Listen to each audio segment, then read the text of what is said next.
Welcome to the Anime Audiophile Podcast. Please like and subscribe for more. Thank you. Chainsaw Man, Buddy Stories. Chapter 1. The Great Detective Power and her assistant Denji. Tight individuals gathered in the dilapidated theater long after closing time.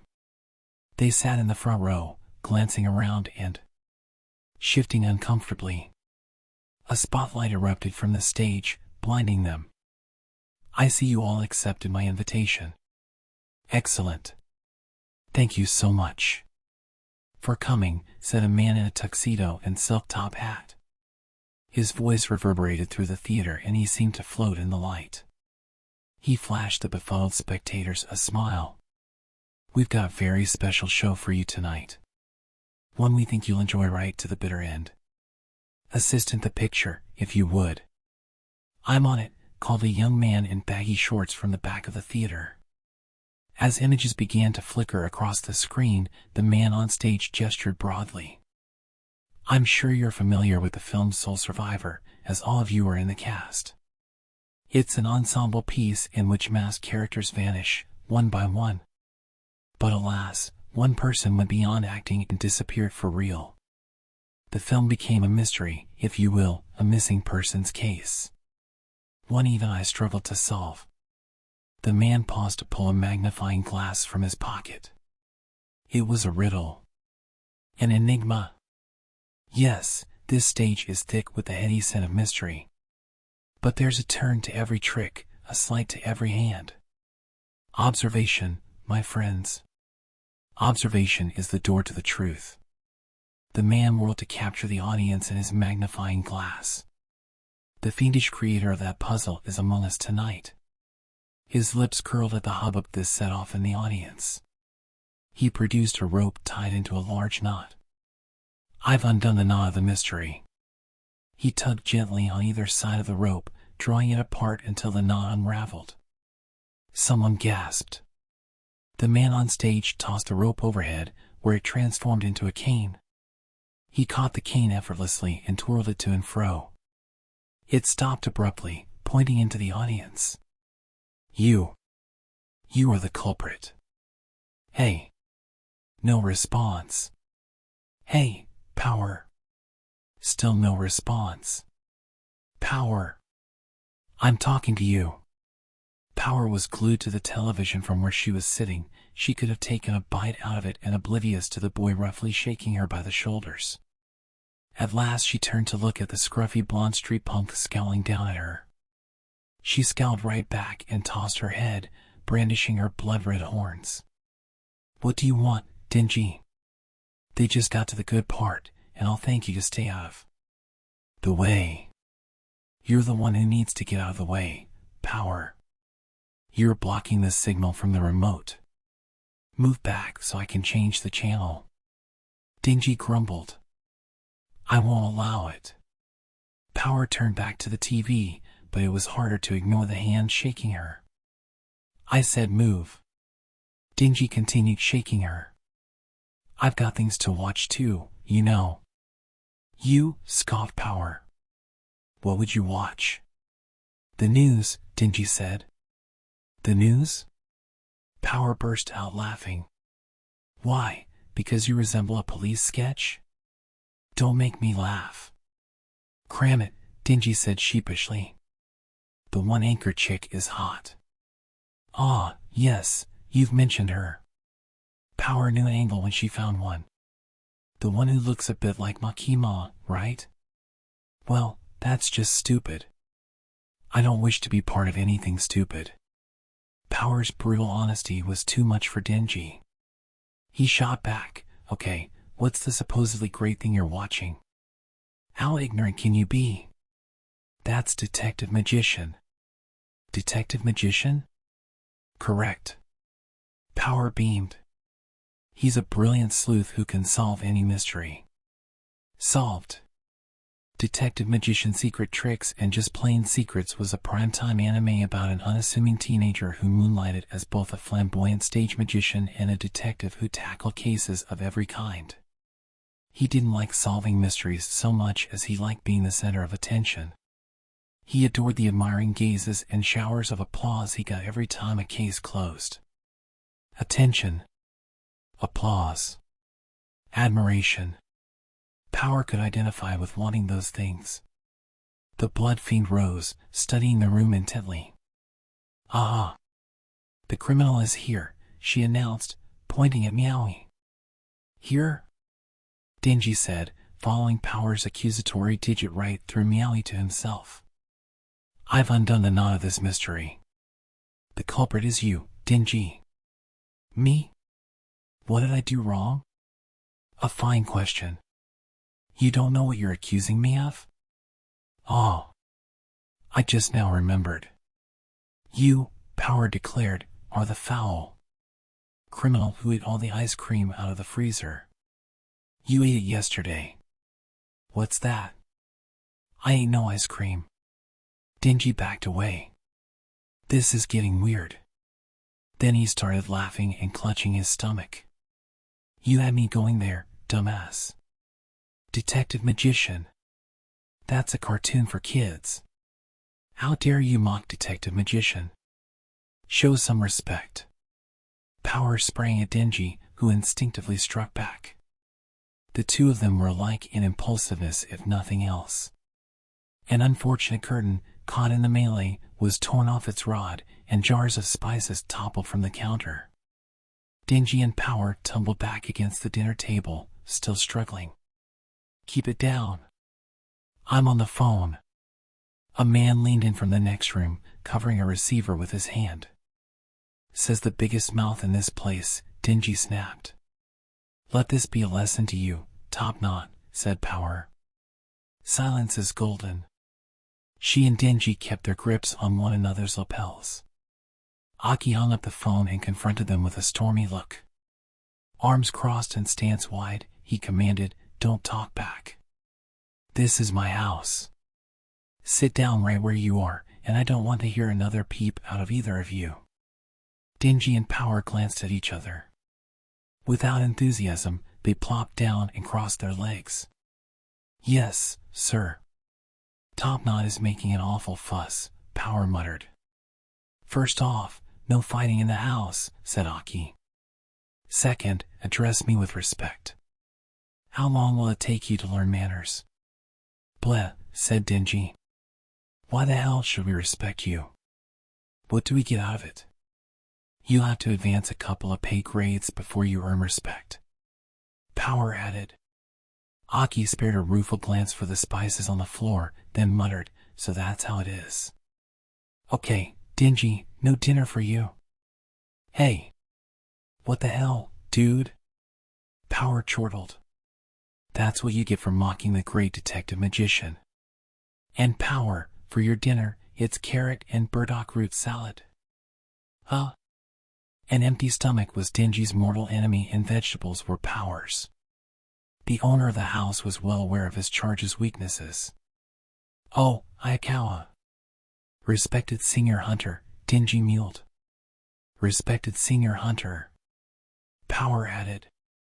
Both troublemakers shifted to kneel politely with their feet tucked in. Aki gave a profound sigh. "Get on over to public safety. Miss Makima is asking for you." Devils, creatures born from fear, existed to terrorize humans. Public safety's role was to exterminate them, and the epicenter of anti-devil activity was the Public Safety Devil Extermination Special Division, where Power and Denji worked. The red-tinted sunlight slanting through the office windows did nothing to dispel the tension that suffused the department. A woman with elegant features sat framed in the light. "It's been 10 days since you moved in with Hayakawa, my dear Power," she said. "How are the three of you getting along?" Her tone was casual, yet her voice pierced to the heart. Denji's and Power's superior, Makima, reported directly to the chief cabinet secretary. She wielded an inexhaustible air of authority and eyes that seemed to pin anything caught in her gaze, and exuded a strange chill that froze one to the bone. In spite of herself, Power always tensed up in Makima's presence. "We're, great. Yup. Getting along swimmingly." Power nodded ferociously, avoiding Makima's eyes. Beside her, Denji pointed gleefully. Ms. Makima, wait till you hear this. She doesn't bathe. Like, ever. You liar. I've been bathing every 3 days, on the dot. Power spat back. And she never flushes her poop. I do. About half the time. It ought to be all the time. May I get a word in? Makima purred. Power reflexively sat straightened up. We have a devil hunting request, and I thought I might send you too. Oh. Power stammered. I, have an urgent meeting that day. You'll notice I haven't provided a date or details yet, Power, Makima said with a faint smile. She slid some papers out of a large manila envelope. The request comes from an entrepreneur in the hospitality industry. He has an isolated property up in the mountains, and it seems people have disappeared from it. People disappearing? Power whispered to herself. Denji raised his hand. And you think a devil did it? Exactly. At least, there's a strong chance. We don't have any clear descriptions, though, so it's still something of a mystery. A mystery. Power's mouth twitched. Makima leaned her elbows on the table and gave them a pointed look. I know I've mentioned more than once that Public Safety's Devil Extermination Special Division 4 is an experimental unit. The moment the higher-ups don't think it's pulling its weight, they'll axe this operation. Me, I'd like to see more of what the two of you can do. Think you can show me? Denji felt a pounding in his chest so hard it practically squeezed a woof out of him. Leave it to me. I'm gonna kick this mystery's ass. I mean, I'll solve the hell out of it. I'm sure you will, Denji. And you, Power? Makima turned her ice-cold gaze on the fiend. Power was caught off guard and in no mood to be agreeable. Sure, I'll do it. As she turned the situation over in her mind, however, her enthusiasm rose. Pumping a fist in the air, she cried, a mystery. A missing persons case even. The perfect chance for Detective Magician Power to strut her stuff. Makima cocked her head. Denji, looking more than thoroughly unenthused, said, ignore her. She's geeking out over a detective cartoon for babies. Detective cartoon? Oh, that thing that's on TV every night. Well, Power, let's see if you can do as good a job as Detective Magician would, Makima said, smiling. Course I can, said Power, nodding vigorously. Her face flushed. In her mind, she could already see herself on a glittering stage, unveiling secrets to all and sundry and basking in the adulation. Power and Denji were about to charge out of the room when Makima added, almost as an afterthought, by the way, they've called in some civilian devil hunters too. Try to get along, will you? From the city center, the trip to the property took 2 hours by train. Then an hour and a half on bus. Then an hour on another bus. Then a half-hour hike up a mountain. When Makima had called their destination isolated, it had been an understatement.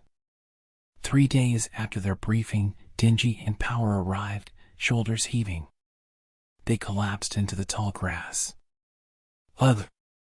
Finally made it. Who'd want to stay out here in the boonies? You think you've got it bad? I had to tag along just to escort you two out of your patrol area. Aki took a drag from his cigarette. All right, I'm going home. Don't get any bright ideas. You know what'll happen if you try to make a run for it. Denji and Power eyeballed their guardian. Damn right we know, said Denji. And like hell I'm running away. I promised Ms. Makima I'd do her proud, and I'm gonna. Can't you trust your own roommates, Top Knot? What a small, withered little heart you must have. If you want my trust, try getting a better attitude. Anyway, job's all yours, and I suggest you do it right. If you tarnish the good name of public safety, you'll get it from me. With that, Aki started back down the mountain. God, he never shuts up, does he? Denji said. He's a sad little man, said Power. Feeling a little lighter after letting off steam about Aki, Power turned to their assignment. A wind blew over the mountain, carrying scents of grass and earth that reminded her of her time living in the wilderness with Meowie. A large Western-style house rose behind a vine-choked gate. Its whitewashed walls stood out against the gloomy forest beyond. It almost looked like a painting. If a mystery was going to happen anywhere, it would happen here. It was a scene constructed for none other than the great detective Power. So this is where people have been disappearing, huh? Said Denji. Missing persons. Mystery. Truly this is the place for me. Denji gave Power a funny look. I've been afraid to ask since we left the house, but what the hell are you wearing? What do you think? It's just like detective magicians. She tilted. The top hat on her head at a jaunty angle and spun happily around. Suits me, doesn't it? I made Top not buy it for me, and all I need to do in return is clean the bathroom for a month. Seriously, what? You're right. Scouring like a servant is beneath me. But once I've done it, the hat is mine. And you're gonna go up against a devil in that thing? Denji looked incredulous. Even Makima thought it was a good idea. 'Twill hide my horns from these simple hill people. Whatever. Not my problem. Denji didn't bother to get off the ground. Power, meanwhile, flung her fist toward the clear blue sky, cackling maniacally. A case. A detective. An assistant. An audience. Everything is prepared. I know what the case is, and I see the detective, but who's the assistant? Why, you, of course, Denji. What? And there's the audience to acclaim my work. Power gestured to a group of about a dozen men congregating at the gate. They were probably the civilian devil hunters Makima had mentioned, but as far as Power was concerned, they were there to witness her extraordinary work and shower her with praise. One of the men loped toward them with a grim expression on his face. He wore a tracksuit and carried a long katana. My name's Kenzo, he said. I don't recognize you too. Don't tell me you're devil hunters too. Power put her hands on her hips, thrust out her chest, and announced, Indeed we are. I am the great detective Power. Say what? Said Denji. And this is my assistant, Denji. As Denji sputtered, the man's frown deepened. You've gotta be kidding me. A couple of kids like you? What can you do? At last, Denji stood. I dunno who you are, but we're here to do a job, and do it damn well. So back off, Grandpa. Indeed we are, Grandpa. I'm 25, you brats. Kenzo shook his fist. Listen up. This ain't a playground. You get in our way, there's gonna be serious trouble. He spat on the ground and strode off. What's his problem? Denji muttered. Don't mind him. He's just a spectator. As they spoke, the iron gate opened with a groan. To Power, it sounded like the fanfare at the beginning of an action movie. Another rush of glee ran through her. The man who appeared in the open gate, however, was a letdown. He was nothing like her outsized expectations, just a weathered, middle-aged man. He offered the devil hunters a deep bow. Thank you all for coming so far out of your way. I do hope you'll be able to help me. After identifying himself as Mr. Kanbayashi, the man ushered everyone through the gate. As he led them in with slow, heavy steps, he spoke, sounding tired. This villa once belonged to a certain wealthy individual, he began. But they lost interest in vacationing up here and sold it to me. I renovated it into an inn where visitors could experience nature in its purest form. But at the soft opening, one of the guests disappeared during the night, along with all my staff. Kenzo interrupted. Just to be clear, are you sure they didn't run off on their own? That would very much surprise me. The only way out of here is the bus that stops at the foot of the mountain, and apparently none of them boarded it. Mr. Kanbayashi's voice grew grimmer with every word. Kenzo snorted. Sure sounds like the work of a devil, then, doesn't it? Just what I thought, Mr. Kanbayashi nodded. If this isn't resolved, the inn is doomed. I hope that all of you together can find out what's behind these disappearances. A laugh arose from the group. Gah. In the hands of the great detective Power, the knot of a mystery all but unravels itself. Don't you agree, assistant? I told you, I'm not your assistant. Gazes, profoundly suspicious or deeply concerned, turned toward the wild-eyed girl in the top hat and the seedy-looking delinquent beside her. Power's mind automatically edited them into admiring looks of respect.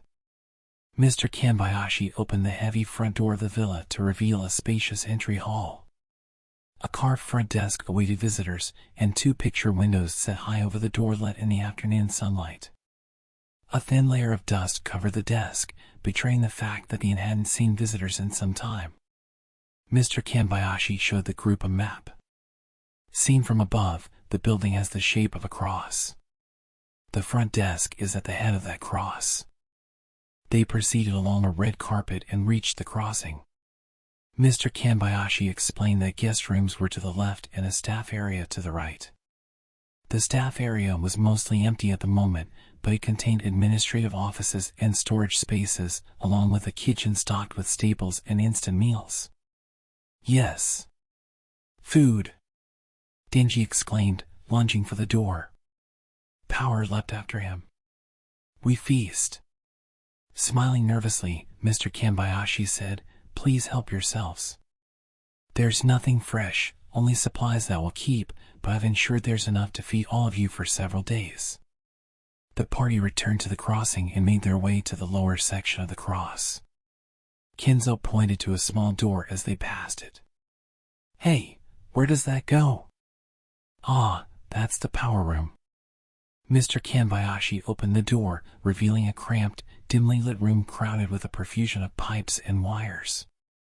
In the dead center squatted a huge machine, presumably a generator. The floor trembled faintly with the hum of motors. I must ask you to stay out of this room, said Mr. Kanbayashi. The machinery is quite expensive. Quickly, he urged the group on. They continued down the long hallway until they abruptly emerged into an open space, the size of a gymnasium, beneath a high, vaulted ceiling. This, Mr. Kanbayashi told them, was the recreation room. Near the entrance was a bar area with tables where guests could drink and chat. Farther along, the group could make out a pool table, a ping-pong table, and a dartboard, among other amusements. Hugging one wall was a lavish, illuminated stage. Well done, said Power. You built a stage for my grand deduction. No, said Mr. Kanbayashi, waving her aside. That's for musical concerts, banquet entertainment, that sort of thing. The entire room is soundproofed so the noise doesn't bother the other guests, no matter how boisterous it gets in here. Meanwhile, Denji had finally found something that interested him. Is that a pool table? You owe me a game, Power. Power sniffed, annoyed at being dismissed so casually. What a child you are. Excited by the prospect of smacking balls together. I'll bet you've never even played pool. Of course I have. Liar. Would I lie? I was the undefeated champion in a professional pool tournament. Not even. There's no way that's true. Pipe down, you two. Kenzo shouted, a blue vein bulging forehead. Some of us are here to hunt devils. One of the other hunters patted him on the shoulder. Take it easy, Ken. Don't forget we're not just getting the base pay this time. There's an incentive for bringing in results. Think of it this way, a couple of useless louts will just make our share bigger. You've got point. Kenzo turned with a snort to examine the recreation room. What's on the far side over there? Ah, that area is still being refurbished. The group followed Mr. Kanbayashi across the recreation room and into the unfinished area. A dark, narrow passageway stretched beyond the doorway. A few yards in, it turned a corner, then another. The group stuck close to the wall, feeling their way along. The long hallway zigged and zagged. It was like a maze, except that there was only one way to go. The lighting was inconsistent at best, and the air felt thick and stagnant. The hell is this place? Kenzo asked. Mr. Kanbayashi shook his head. I'm not sure myself. Perhaps someone was trying to build a play space. The villa has gone through several owners, and the original blueprints no longer exist. Eventually they reached the end of the hall, but all they found was an emergency exit. They made their way back to the recreation room, where Mr. Kanbayashi gave each group a key to a guest room and said he would be back the next day to see how things were going. The clack of the front door closing signaled the hunters to begin their work. Any sense of leisure was gone, the focus and tension were suddenly palpable. The 16 devil hunters were ready to take on the mystery of the disappearances. Gah. So it begins. Power assured herself that this would be a simple case. When she applied her genius intellect to the problem, it would be solved in moments. She could spare a few minutes to shoot some pool first. Listen up, everyone. Kenzo raised his hands to get the group's attention. He'd been a devil hunter for 7 years and considered himself a consummate professional. He'd survived some tough scrapes. As seriously as he took his work, he wasn't above thinking that a big team job was a chance to further burnish his reputation. I've got an idea. Since we don't know who or what we're dealing with, why not work together? Work together? Asked one of the other hunters, crossing his arms suspiciously. That's right, said Kenzo. These disappearances sound like the work of a devil, but we don't know where it's hiding. That's problem number 1. Sure we do. It's somewhere in this inn. Exactly. 1 wing for guest rooms, 1 wing for staff. Big rec room. And that weird-ass hallway that goes out to the back of the building. Floor plan's simple enough, but that's a lot of area to comb. That ain't all, though. The assembled hunters followed Kenzo's finger as he pointed toward the nearest wall. We can't be sure it isn't out there. Plenty of devils make dens in the wilderness and hit a place from outside. Gotta admit, you've got a point, the other hunter said. Amongst the group, there were nods of affirmation. That's why we need to cooperate. It's a waste of energy to scatter and search the place one by one. I say we split into teams and cover assigned areas. We'll keep in touch and gradually expand our search radius. Everyone pulls their weight, of course. This rec room will make a great base for... Kenzo was interrupted by a yell from the pool table. I saw that, Power. You moved the ball. Sore loser. You think I cheat? You better believe I think that. Hey, you kids. Kenzo shouted, louder than he meant to. He'd worked with devil hunters of all stripes and learned to get along with most, but these two were beyond him.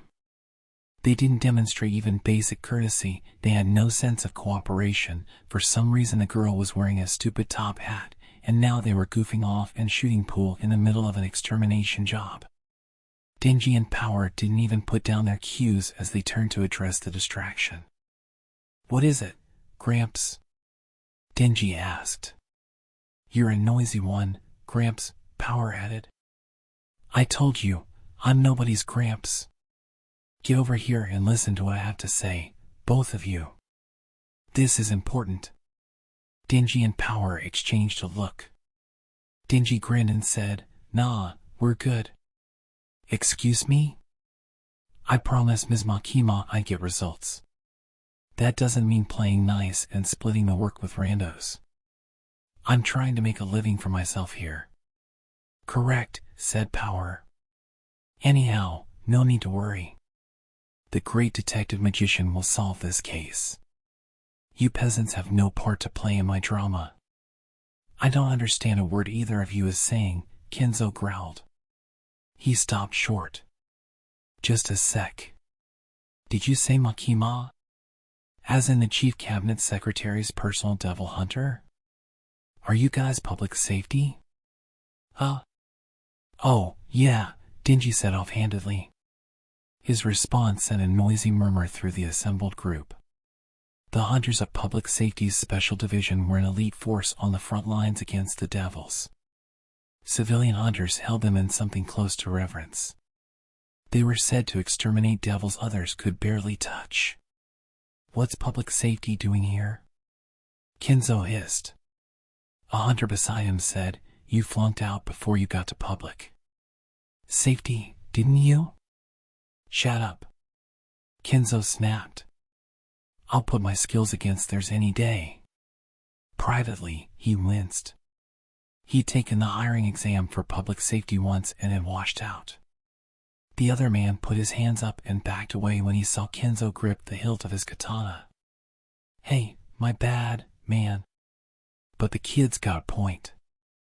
There are incentives on this job, and that pits us against each other.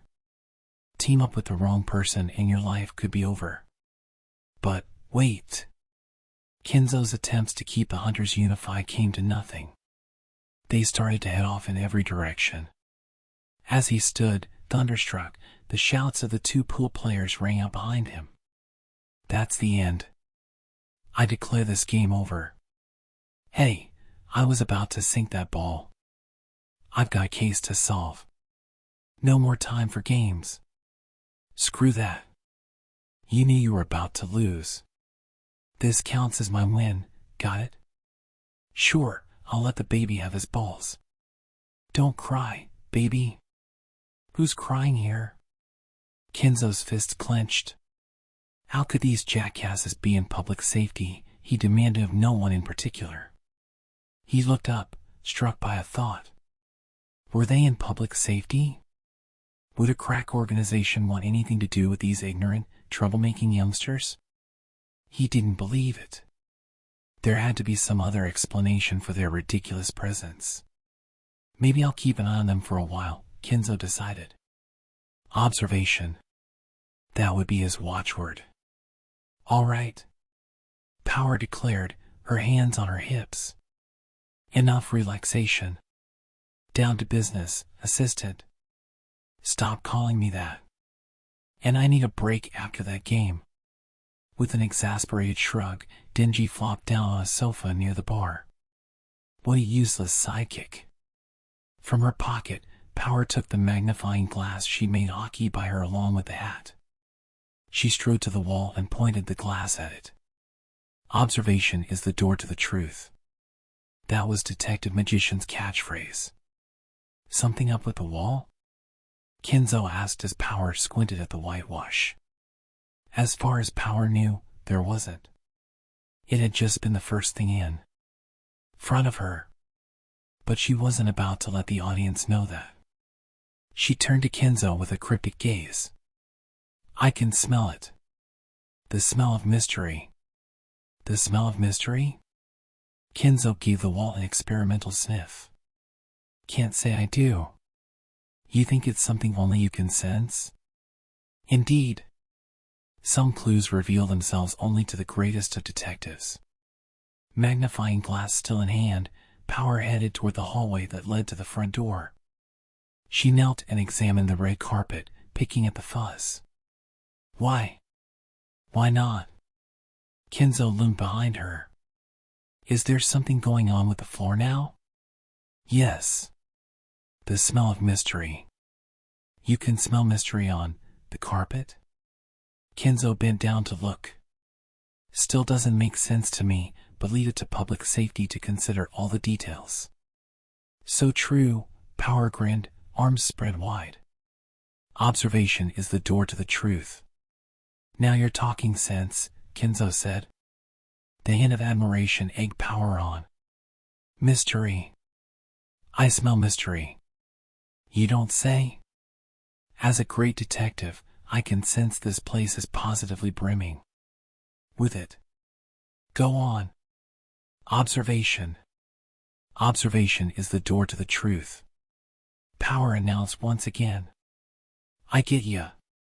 Spurred by Kenzo's appreciation, Power, now very high on her horse, pointed the magnifying glass every which way as the two neared the entrance. A group of hunters was hanging out in the front hall. What are you guys up to? Kenzo called. We thought we'd have a look around outside, said one of the hunters, but we can't get the door open. Say what? Kenzo shoved past the men, grabbed the heavy doorknob, and gave it a good rattle. This looks like the kind of deal that locks on both sides. Guess our host accidentally locked us in when he left. Nothing to do but wait until he checks on us tomorrow, huh? That's the end of that, then. The hunters shrugged and started to disperse when a voice called out. Windows? Up there? I smell mystery. Power brandished her magnifying glass at two picture windows over the front door. Unlike Kenzo, the other hunters ignored her proclamations. I say, the smell of mystery positively oozes from hay. Power glared after the hunters. A feral growl rose in the back of her throat. Only Kenzo was left to admire her. So where are you investigating next? He asked. The investigation is over. Power turned on her heel. If there was no glory to be had that night, she might as well retreat to her room. Kenzo, however, understood her words differently. Over? Don't tell me you've already figured it out. Power stopped. Slowly she turned. Fixing Kenzo with a look of pure, guileless innocence, she said, but of course. I long ago undid the knot of this mystery. What? Are you serious? Seeing Kenzo practically dumbstruck soothed Power's hurt feelings. She all but skipped to the guest hall. She entered her surprisingly modern room to find Denji already splayed across the bed, snoring. Blast it. How can the assistant sleep while the detective is working? She demanded, bopping Denji on the head. She earned only a single lazy glance and a big yawn. What's the big deal? Denji grunted. If a devil shows up, I'll do my thing, but as long as we're waiting there's no reason for me to bust my ass. No way am I gonna waste a good bed. Power considered this. She crossed her arms and nodded. There's some truth to that. In fact, I was thinking the same thing. The two of them shared an unwavering loyalty to their appetites. In the next room over, Kenzo had his ear pressed to the wall. What's public safety figured out? He muttered. He'd done a full sweep of the building without turning up anything of note. The other devil hunter searches had been equally fruitless, and now they were scrambling for ideas. It made it all the more conspicuous and all the more bemusing that the two public safety reps had hightailed it to their room. Kenzo happened to have been assigned the room next to theirs, so he decided to keep an eye, or at least an ear, on their doings. He heard them talking about something, but things had been quiet for the last 10 minutes or so. The only sound that reached his ear through the wall was a faint duet of snores. They wouldn't sleep on the job, would they? He wondered aloud, looking at the wall with amazement. No, there has to be some mistake. He looked out the decoratively barred window at the twilight sky. If there was a devil lurking somewhere, it would most likely be active at night, prowling under cover of darkness. It occurred to Kenzo that since he arrived at the villa, he'd felt the oppressive presence of some unseen enemy.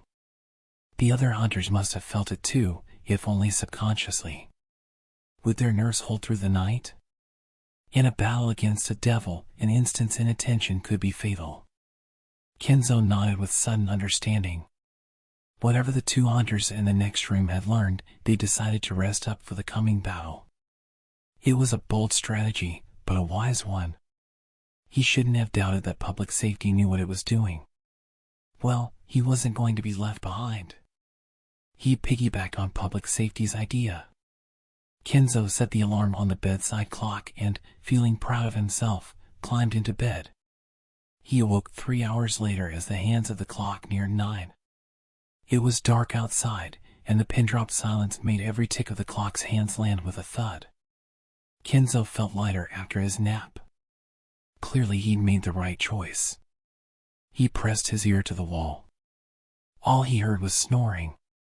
He wondered when, exactly, the public safety reps were planning to leap into action. They must have something up their sleeves. Well, he wouldn't let them get the jump on him. "Okay, bring it on," Kenzo said softly. "I'm prepared for anything." He felt centered. Ready. He tried to keep his breathing low as he waited for the moment. He could wait as long as it took. As it turned out, it took until his room was full of birdsong and the rich light of morning.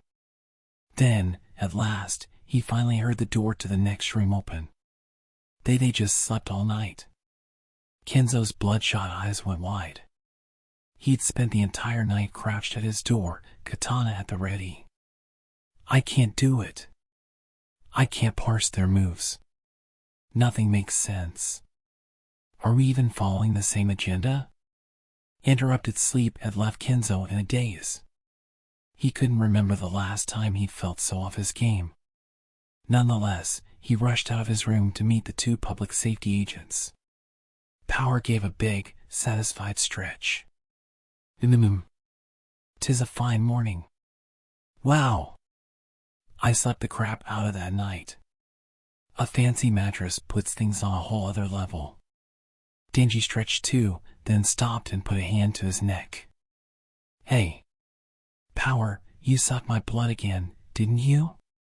"I don't know what you're talking about," Power said earnestly, wiping her mouth. Kenzo lunged at the pair, fist raised. "You too. What were you thinking? Why would you sleep through the whole night? Huh? You need something, Gramps? And no. Never mind." Kenzo's hands slowly fell to his side. He couldn't criticize them without admitting he'd spent the night eavesdropping through the wall. The public safety agents headed for the kitchen, where they were soon enmeshed in new arguments. "Hey, there's only 5 of those bean buns. You can't take all of them. Gah. The early bird gets the worm." The other devil hunters began to filter in, all of them obviously fatigued, rubbing their eyes and snarling at each other. To Kenzo, it was clear that the tension was getting to them. "Geez, I ran around all night and nothing happened. Is there really a devil here? Maybe it got scared and ran off with its tail between its legs when it saw all us hunters show up. Screw that. If it's gone, so's our reward." As the group drifted toward the recreation room, another hunter rushed in, his face pale. "Hey. Anybody here bother to do a head count?" Without anyone noticing, half the devil hunters had vanished. "I went around all the guest rooms to be sure," said the hunter, now surrounded by the remaining group, with a faint tremor in his voice. 16 of us came here last night, but there are only 8 now. I went up and down the halls, knocking on doors, but all the rooms are empty." Another hunter scoffed. "So they're not in their rooms. They're loafing around somewhere else, that's all." "That's what I thought, but I can't find them anywhere," the distressed hunter countered. When the others suggested the missing hunters might be outside, he shook his head. "The front door's still locked. So's the door at the other end of the hall. None of the windows were designed to open, and the metal bars made it impossible to climb out even if someone broke the glass. The picture windows over the front door weren't barred, but they were too high to reach." "Missing persons," someone muttered. "Just like in the original report." A silence fell over the room. With a chill, the hunters realized that a devil had crept in under their noses and cut their number in half. Kenzo looked at the clock on the wall. At least Mr. Kanbayashi should be coming by to check on things. I say that when he gets here, we head outside and reassess the situation. The hunters spent the time until then searching the house, but they found no sign of their vanished companions. The devil, too, remained hidden. They waited on tenterhooks for the owner of the inn to return. Finally, someone spoke up. "Where's the old man, anyway?" "Yeah, why ain't he here yet?" A murmur arose. Long after the appointed hour, as the second evening began to fall, the owner of the villa was nowhere to be seen. "Maybe there was a miscommunication," said Kenzo. "Or a seriously unfortunate accident. Not a lot of ways to get word up the mountain. Guess we'll be spending another night here." At that idea, the other hunters looked unmistakably disturbed. Then a peal of laughter rang out. "Gah! Stumped, huh? Just as I predicted. I had it all figured out from the start." Power stood triumphant. She had her assistant, her audience, and her detective gear, but something had been lacking. Now she knew what it was the deduction to reveal to her adoring fans. Kenzo approached her, a tinge of desperation in his voice. "You really got something?" "Of course." "Then tell us." "I know it's pathetic, but I'm begging for help. You see how things are going here. You public safety reps are onto something. Aren't you?" Power, more pleased than ever, nodded magnanimously. "So you're hanging on the great Detective Power's every word. Very smart. Well, since you asked so nicely, I can't say no."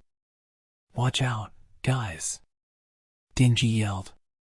"She's a bare-ass liar. Don't trust anything she says. The nerve. I'm a veritable angel sent to fight devils. Ignore the ravings of my assistant. How many times do I have to say I'm not your assistant?" Power ignored the foul look Denji shot her. She strode to the stage as the hunters watched with bated breath. The view from the stage assured her that every eye in the room was indeed on her. At last Power had what she most longed for: attention. She tugged the brim of her top hat and cleared her throat. "Now to the matter of this missing persons case. 'Tis indeed a mystery even I struggle to solve." She paced the stage theatrically. The tap, tap, tap of her footsteps filled the otherwise silent room. A riddle. An enigma. Yes, this house is thick with the heady scent of mystery. But there's a turn to every trick, a sleight to every hand. Observation, my friends. Observation is the door to the truth. She turned her magnifying glass on her audience. The culprit is among us tonight. These words drew gasps and sent a murmur of fear through the room. As the audience chattered, Power reached into her pocket and took out a knotted rope she had brought from home for this exact moment. "I've undone the knot hold on." The knot wouldn't come undone. She pulled harder, but, unlike in Detective Magician, this only seemed to tighten it. As Power flailed, Kenzo, still pale, spoke. "The culprit's among us? You mean the devil is here right now?" "What?" Power looked up from the rope and blinked. Yes. That's what I mean. That's it, all right." Another wave of astonishment rippled through the group. "No way. No wonder we couldn't find the devil. I bet it's the guy who locked us in to begin with. A devil that can assume human form? Has it been here all along? Or did it join us after we got here?" Kenzo took a step toward the stage. "Yeah, that'd answer a lot of the questions. But who is it, then? Who's the devil?" Power coughed. "I can't tell you yet." "Why not?" someone shouted. "That's the one thing we need to know." The hunters pressed close to the stage, but Kenzo held up a hand to stop them. "Hold on," he said. "It's easy to make accusations, but if we're wrong, we could wind up killing an innocent person. Of course she doesn't want to say anything rash. She's waiting until she has absolute proof." Yes. That's exactly what I'm doing." "Screw that. Who is it?" One of the hunters pulled an absurdly long knife from his jacket and waved it around. "Take it easy. If we lose our heads, we play right into the devil's hands. But if you want to have a go at someone, I'll be happy to take you on. Kenzo's tone was conciliatory, but his hand was on the scabbard of his katana. The room was a powder keg, the air crackling with tension. The man with the knife glared at Kenzo for a long moment, then turned away with a grunt. I'm going to my room. Anyone wants a piece of me, come and get it. But don't be surprised if I'm the one who walks out alive. The hunters drifted to their rooms, jumpy and suspicious now, leveling murderous gazes at each other as they went. Finally, only Denji and Power were left in the rec room. As soon as they were alone, Denji exploded. I've had enough of your bull. You were just saying whatever came into your head. And quoting that stupid cartoon. I certainly was not. Power refuted. I think I might be an even better detective than I am a devil hunter. Perhaps I should give up hunting and pursue my true calling. Gah. Nah, we're public safety. Till death do we part. A man with no dreams, that's what you are. And here I was about to offer to hire you full-time as my assistant. If you pay me in bread and jam, I might think about it. Denji stared up at the ceiling and groaned. Where the hell's that devil, anyway? Come the next day, their numbers were halved again. Only 4 people showed up in the rec room that morning. 3 of them were Denji, Power, and Kenzo. The 4th devil hunter entered the room with his knife drawn and his face pale. Who was it? Who did it? Who's the damn devil? Kenzo tensed for a fight. The man's eyes were rimmed with red. Rage and fear were robbing him of his grip on reality. He was ready to snap. Moments like this, Kenzo reminded himself, were when it was most important for a hunter to keep a cool head. The young woman from public safety burst out laughing. Gah. Look at your crazy face. Gah. Asterisk. Kenzo gaped. Why would she pour oil on the fire? What the hell are you laughing at? The other hunter howled. All right, everyone. Calm down. I'm not the devil, I can tell you that much. Kenzo figured his best bet was to draw the focus to himself as he talked down the man with the knife. Oh yeah? Then answer a question. The disturbed hunter was on edge. Something only the real you would know. Try me. This isn't the first job you and I have worked together. We teamed up once before. Which devil did we fight? The sea cucumber devil. We evacuated the civilians and were setting up a dragnet when some freak came plummeting out of the sky and stole the kill from us. Huh. That's right.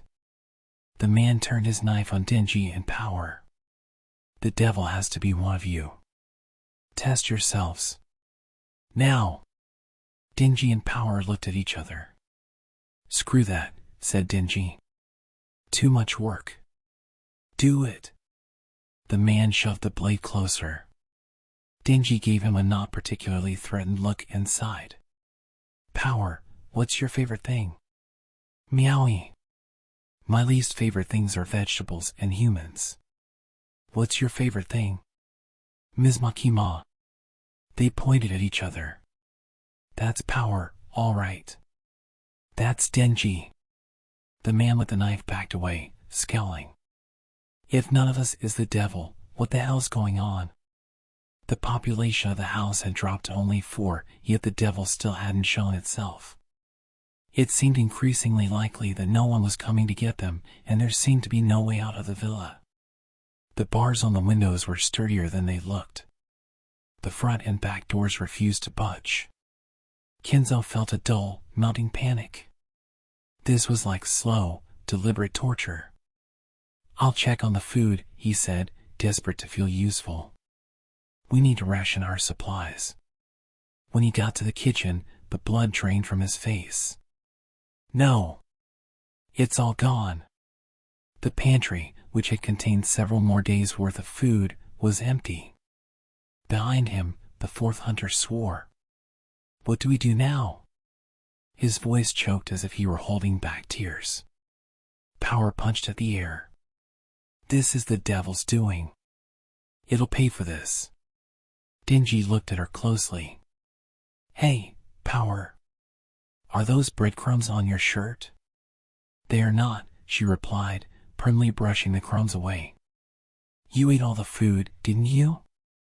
How dare you accuse me of such a thing? I haven't eaten so much as a slice of bread since the day I was born. I know that's not true. Denji rolled his eyes. Get serious, lady, Kenzo demanded.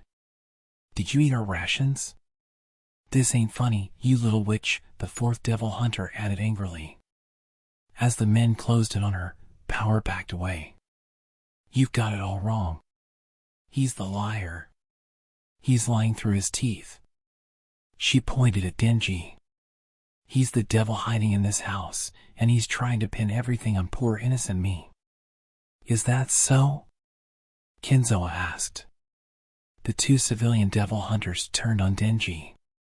You say he's the devil, said the fourth hunter. Whoa, whoa, whoa, said Denji. Are you kidding me? I passed your dumbass test, Power. You said I was the real deal. I didn't say anything like that. Why, you? Denji gritted his teeth. Look, you guys hurt her. Remember? Huh? The other hunters continued to scrutinize him. When I suggested we all work together, you were the first to push back, Kenzo said. Yeah, he was, wasn't he? Said the fourth hunter. And look where splitting up got us. Hey, no! Don't jerk me around. You know I'm not the devil. Yes, he is. He's the devil. Power shrieked. The great detective Power is never mistaken. She grabbed at him. Damn it, Power. If you screw me over again, you're gonna wish you never. Kenzo whipped out his katana and leveled it at Denji. If you so much as twitch, I'll kill you where you stand. Denji raised his fists. Dude, I'd like to see you try. I'm warning you. Don't move or we'll have to assume you're the devil, Kenzo repeated. Denji didn't have an answer to that. He kept his fists up, but all he gave Kenzo was a glare. Slowly, Kenzo lowered his blade. He reminded himself to stay cool. The worst thing to do in this situation was panic. Okay. Good. Now, you seem pretty suspicious, but it's not like we have watertight evidence. If you're not the devil, go ahead and prove it. Yeah? And how am I supposed to do that? Sorry, but the best bet is to tie you up, Kenzo sighed. If there are any more attacks while you're bound hand and foot, we'll know you didn't do it. That's the stupidest crap I ever. Okay, whatever. What if nothing happens? All the better for us. If we can contact the outside, we can get public safety to take a closer look at this whole thing. As if to assuage Denji, Kenzo added, then, if you're really innocent, I'm sure they'll figure it out. This plan sucks, Denji whined. We don't know if help is even coming. I don't want to sit trussed up like a turkey until who knows when. Fine, said the fourth devil hunter. One night, then. We'll let you go in the morning. How's that? It doesn't matter because I'm not the damn devil. Denji stopped short of letting a fist fly. A thought had just occurred to him, and he didn't like it. You know, Ms. Makima told us to try to get along. He grabbed his fist with the other hand and forced it down. Damn it, fine. One night. Good, Kenzo said. Then it's settled. He and the other hunter bound Denji's hands and feet with rope from the staff rooms and tied him to a post. A film of sweat clung to their skin as they remained tense for the rest of the day. Almost before they knew it, the sun was swallowed by the western hills. They were about to spend their third night in a house with a devil. We ought to get some shut-eye, said Kenzo. I say two of us keep guard while the other sleeps. Who wants to take the first rest? Power threw up her hand immediately. Me. I'm so sleepy. All right. We've got about 6 hours until sunrise. We'll sleep in shifts of 2 hours. Will do.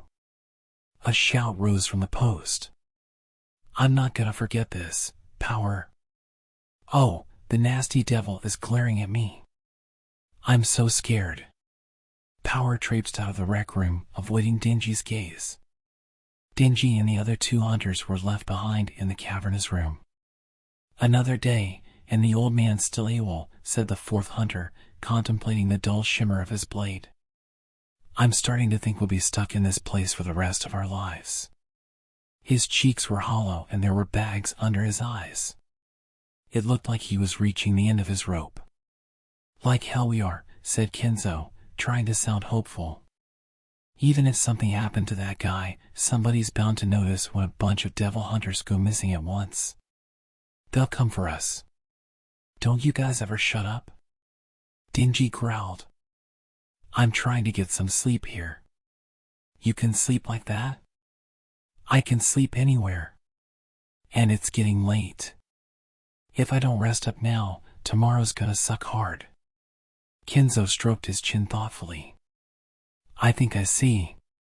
No matter the situation, it's crucial to rest when you can. So that's how public safety does it. Wait, is he asleep already? Only the sound of Denji's snores answered him. Several hours passed. At midnight in the mountains, the inn was as silent as if sound itself had died. What's that lady doing? I said 2-hour rests. She ought to be back by now to take her shift.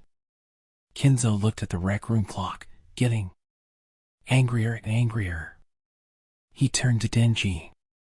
A trail of drool dangled from his mouth. He's out cold too. Guess you have to have nerves of steel to work in public safety. We don't know if he is public safety, the man with the knife said in a low voice. Yeah. Fair enough. I'll keep an eye on this guy, Kenzo. You go wake the other one. I'll be right back. Kenzo had been growing worried about the 4th hunter's paranoid muttering, but the cool-headed, reasonable suggestion reassured him. Maybe the guy still had his wits about him. Kenzo headed for the guest wing. As soon as the door closed, the man with the knife crept toward the sleeping Denji. Finally alone. Kenzo had misjudged the situation. The man's detachment came not from calmness, but from a terror beyond panic. His dark eyes were unfocused and his fingers trembled. You're the devil, aren't you? He whispered. You can't fool me. I'm not gonna get a moment's sleep with you alive. I'm not as patient as Kenzo. The rec room was soundproofed. No one would hear the screams. And if worst came to worst, he could blame it on the devil. As the man gazed down at the sleeping Denji and raised his knife, he said, Do me a favor. Die for me. Pretty please? Power heaved herself up in bed. She thought she'd heard Denji cry out, but it must have been a dream. I'm so hungry, she muttered. Her stomach gave a little rumble of agreement. She hadn't had anything but water since eating everything in the pantry. Denji. Blood. She leapt for the other bed and landed on nothing but a soft, springy mattress. There was no sign of her partner under the covers. She grunted in confusion. A fierce pounding came at the door. Wake up, you! It's time to take your shift. The noise cleared the fuzz from Power's head. Oh, right. She'd fingered Denji as the devil and left him tied up in the rec room. Of course. Are you in there? Answer me. I hear you. Sheesh. Why must you be so noisy? Power grabbed the top hat waiting by her pillow and put it on. Rubbing the sleep from her eyes, she opened the door. Kenzo was standing in the faint glow of an emergency light. He let out a sigh of relief. You're alive. When you didn't answer, I thought maybe you'd been taken too. Where's Denji? Sleeping like a baby in the rec room, at least for now. As they fell into step beside each other, Kenzo gave Power a wary look. Hey, do you really think he's the devil? It's just that the longer I watch him, the less sure I am. Denji is not the culprit, said Power. He's not? Kenzo said, incredulous. Then why did you tell us he was? I did no such thing. What? I mean, what? Kenzo looked wildly at Power for some sign that she was joking, but her face remained impassive. In reality, she had already lost interest in the conversation. It was about time to rescue Denji, she thought. He could show his gratitude by giving her a drink of blood.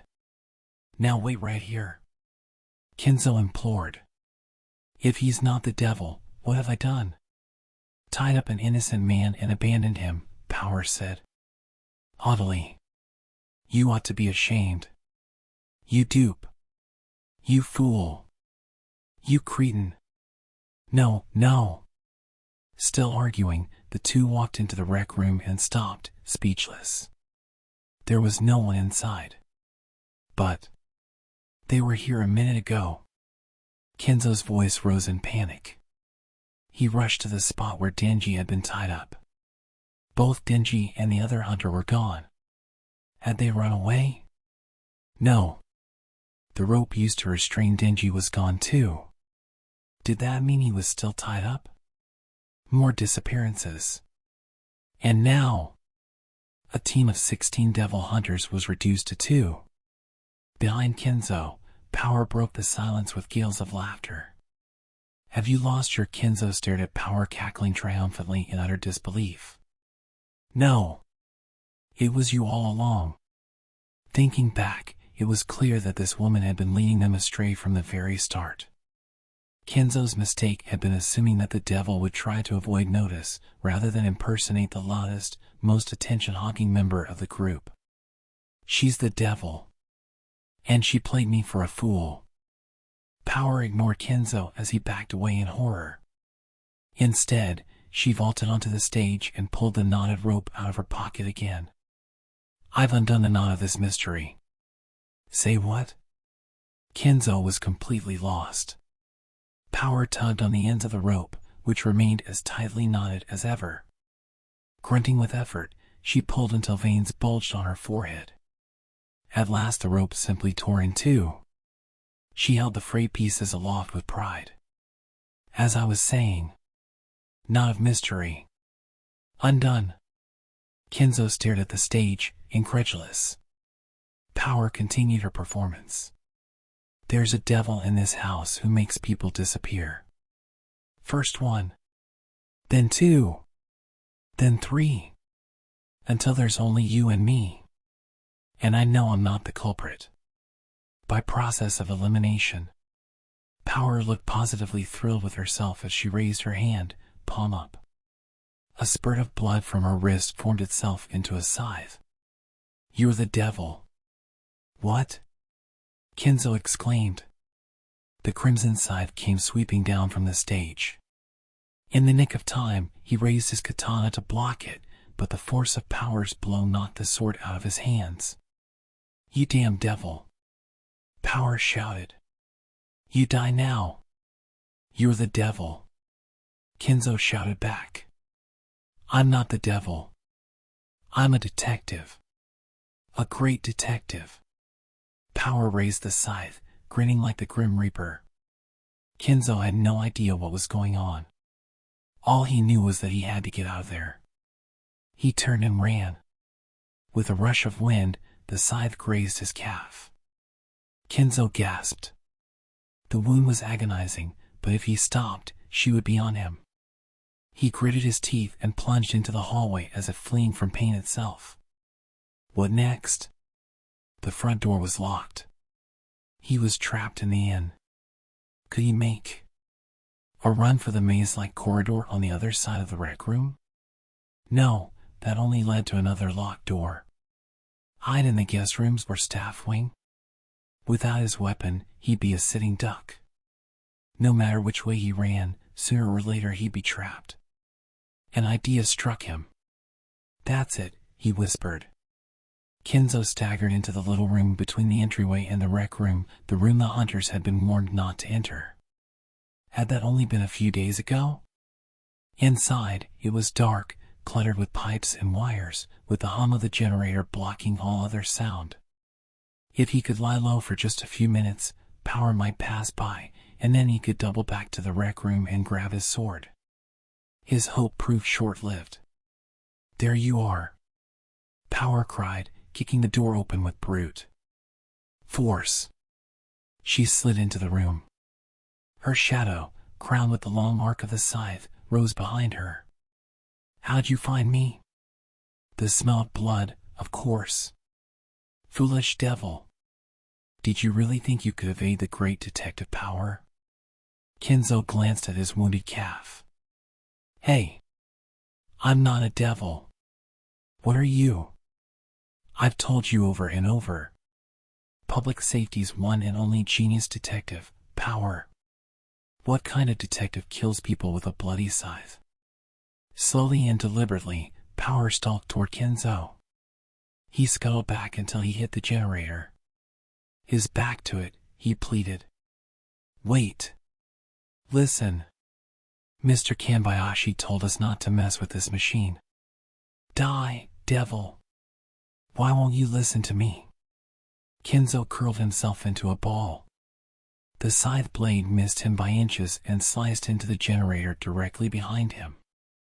As Power stared in surprise, the generator threw out sparks, then exploded with a FWOOSH. A flood of murky liquid sprayed from the tear. "What the hell?" Kenzo shouted. "Yikes," Power added. The spray hit them full force, driving them out of the power room.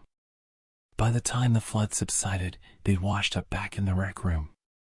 The lights were flickering erratically, presumably from the damage to the generator. Kenzo and Power jumped to their feet and discovered they'd been dyed red. Kenzo frowned. "Is this blood?" said Power, licking a finger experimentally. "Why was the generator full of blood?" "Explain." "Oops." Power was knocked off balance as the blood-soaked carpet beneath her feet began to writhe and squirm. Kenzo pitched forward. A low moan rumbled through the house. "It can't be." As Kenzo tried to scramble to his feet, a large yellow droplet fell to the carpet nearby. The spatter burned his skin. He looked up, his face falling in disbelief, to see countless similar droplets dripping from the walls and ceiling. "What's going on?" Power demanded. She rested her crimson scythe on her shoulder and moved in for a better look. "Be careful," Kenzo shouted. "It's acid." "Acid?" Power asked quizzically. "It'll burn right through you." "Huh?" Power looked up at the ceiling just as a rain of droplets came pelting down. She and Kenzo both hurried to dodge the deluge. "What is this?" "So that's how it is." Kenzo crouched low. "The devil's not invisible. It's been right in front of us all along." "What are you talking about?" Power had turned her scythe into a gigantic umbrella. Kenzo dove under it with her. "This house is the devil," he said. "You mean the whole house?" Power looked around, her brow furrowed. The floors and walls were indeed squirming as if alive, and the rain of acid was growing stronger. Kenzo spoke quickly. "It finally makes sense. Think about the shape of the house in human terms. We came in through the head. The guest wing and staff wing are the arms.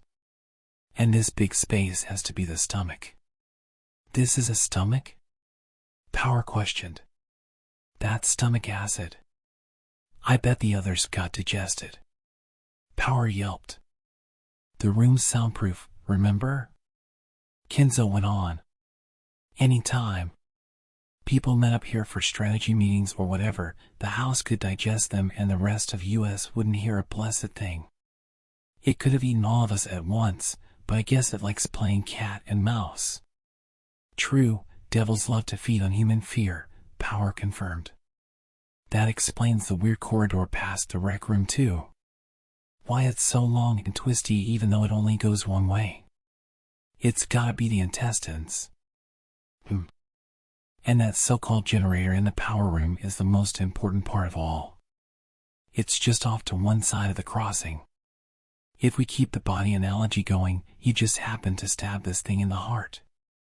I never happen to do things. Power's voice rose with confidence. The heart. Yes, of course. The great detective Power knew it from the very beginning. What a genius I am. I deserve a Nobel Prize. In her mind, waves of adulation crashed over her from the far corners of the world. Long live Power. Genius detective. Too amazing to believe. Not likely. Kenzo shook his head. You didn't mean to do that. I mean, you shouted die at me. Power insisted. I was talking to the Devil House. You were attacking me. I never attack you. What's wrong with you, lady? Kill. Kill. Kill. Kill. The walls and floor heaved violently as the house resounded with the sound of the devil's hatred. The acid rain grew into a veritable maelstrom. Damn rain. Power said. My blood umbrella won't hold much longer. She had all the blood that had gushed from the generator to draw on, but it was hard to control blood that wasn't hers. You're a fiend, aren't you? Said Kenzo. I heard rumors they've got them in Public Safety Special Division 4. Correct. I am Detective Power, Public Safety's famed mystery-solving fiend. Okay, sure. Anyway, let's try to make our way to the front hall. At least we can escape the digestive system and get out from under this acid. They worked their way to the rec room door, only to find it shut fast. By some trick of the devil. Kenzo cursed to himself. It won't budge. Lead it to the detective, said Power. Situations like this call for the use of one's head. She kicked the door as hard as she could. That wasn't your head. Bah. It's harder than I expected. Power felt dizzy. She had to make the blood umbrella massive to shield herself from the acid storm, and she was starting to feel anemic. The acid ate the umbrella away faster than she could absorb the devil's blood to replenish it. Kenzo held his head in his hands. Damn it. That monster's gonna eat every last one of us. Power looked suddenly thoughtful. Him. What now? Where's Denji? Power asked, perhaps unexpectedly given her earlier disregard. What do you mean? Kenzo sputtered. He's gone. I'm sure he got digested with the rest of the hunters.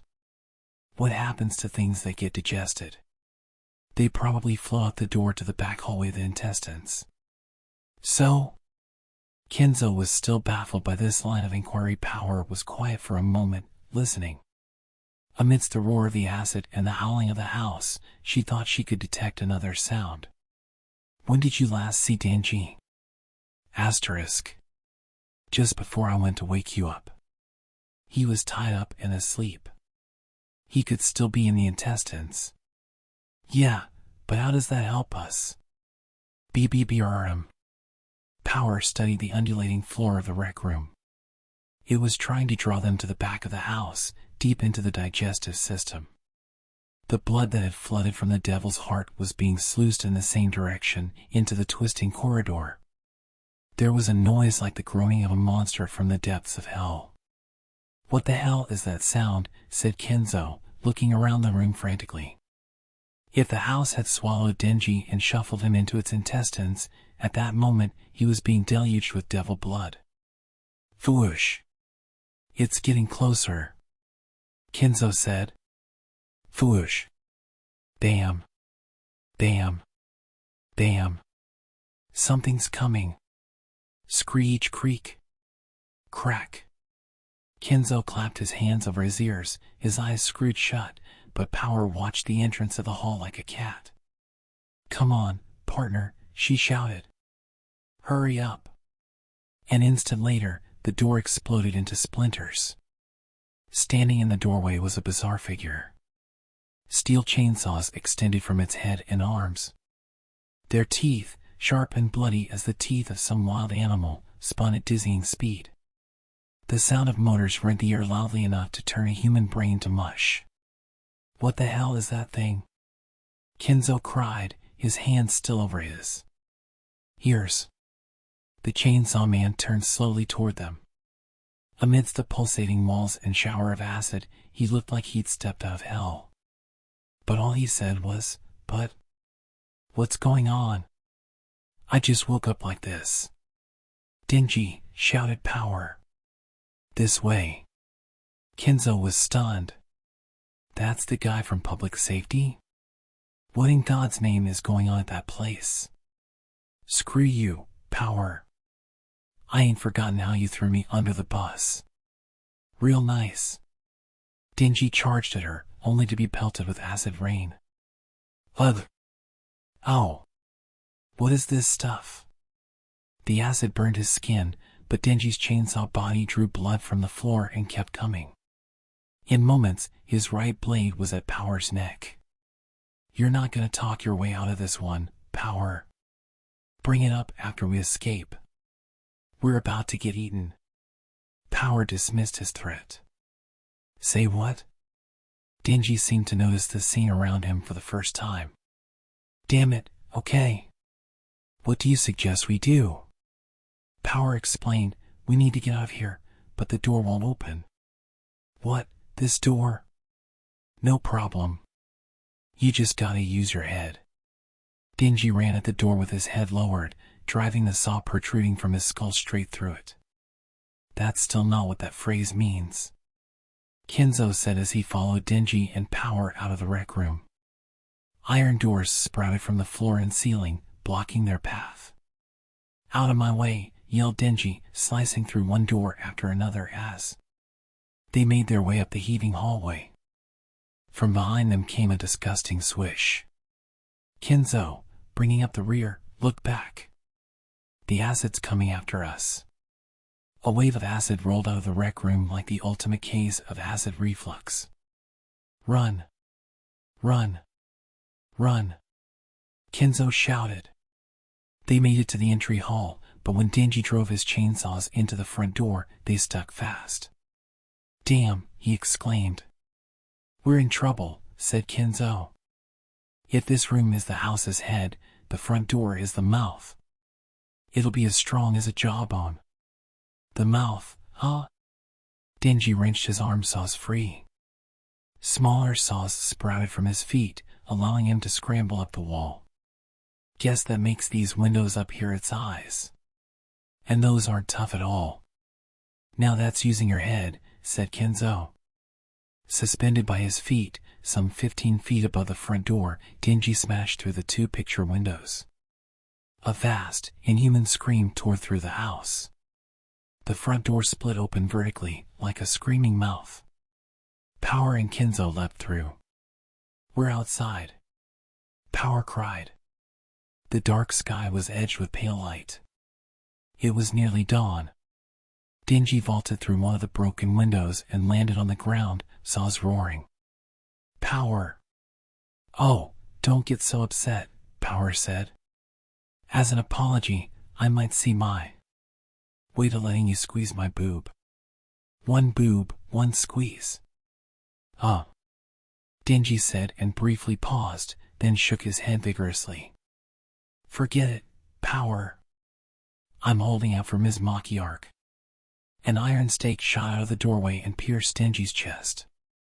In a final burst of malice, the house devil dragged Denji back into its depths. As Denji screamed and struggled, the house swallowed him. "Hey!" Kenzo stared in shock. "Your friend just got eaten." "So he did," said Power. She and Kenzo could only stand and watch helplessly. Its strength finally spent, the devil house let out a howl that echoed across the mountains. Then it began to fall apart, its exterior peeling away in gruesome, flesh-like chunks. By the time the pale light of morning filled the sky, there was nothing left but a vine-choked ruin. A devil possessed an old house and took on its appearance? Apparently so. I thought the client who came to us looked suspicious, so I questioned him. It turned out the house devil was forcing him to seek out victims to feed it. Over the crest of the mountain, chatting amicably, came Aki and Makima. Power's shoulders twitched. Ma dash. Surely you didn't need to come all the way here yourself, ma'am, said Aki. Makima responded casually. Well, with so many devils targeting Denji lately, I thought better safe than sorry. And I'll be on a business trip to Kyoto next week. Why not enjoy a nature hike first? Or would you rather be out here solo? Aki waved his hands frantically. No, not at all. Makima approached the ruin. Oh, it's Power, she said calmly. After the trouble I went to, it looks like you've got things under control after all. Yes. I, the great detective Power, cracked this case like an egg. Beside her, Kenzo snarled. Was that before or after you tried to kill me? How dare you pin false accusations on me? After I saved your ungrateful life. Foolish dog. Why, you? Kenzo growled. Aki lit a cigarette. Give it up. She only remembers whatever's convenient for her. So where's Denji? My assistant Denji was eaten by the house, I'm afraid, Power said brightly. A beautiful and noble end it was. You can't be serious, Aki said. Makima's eyes lit up with curiosity. Do you think you could tell me a little more about what happened? With many an animated gesture, Power launched into a tale. He was dissolved in the house's stomach. Whereupon I tamed the awful beast with my boldness and daring. You see, the great detective Power. When it became clear that her testimony wasn't about to clarify anything, Kenzo stepped in and explained what had happened. After he finished, Makima only said, She turned and walked to the back of the house. The others followed, puzzled. Near the service entrance they found a messy pile of skeletons and Denji, the right side of his body eaten away with acid. Ms. Makima, he exclaimed. He waved cheerfully with his still intact left hand. Makima knelt down next to him. Nice work, Denji. Looks like you handled this job capably. You bet I did. I fixed everything for you on the double, no problem. He flashed a peace sign. It's hard to take that appraisal seriously when half your body is melted away, Aki said. How did you get out here? Makima brushed her bangs out of her eyes. The recreation room was the stomach and the corridor beyond it was the intestinal tract, yes? It's only logical that digested humans pass through the corridor and out the other side. The back door is the butthole? Power burst out laughing. G-A-ah-ah-ah. That makes you shit, Denji. C-S-E-A. Crap. Poop. Henceforth, you shall be known as Poop, assistant to the great detective Power. Shut up. I bet Detective Magician doesn't have a potty mouth. A short distance away, Kenzo stood watching them, the madwoman who lied through her teeth at a moment's notice, the half-digested chainsaw creature bickering with her, and the two other agents chatting with them as if it were the most natural thing in the world. Under his breath, he muttered, Thank God I didn't make it into public safety. Then he shuffled away from the scene, the morning air still ringing with Denji's imprecations and Power's cackling laughter. End of Chapter 1. Thank you for listening. Remember to like and subscribe for lots more.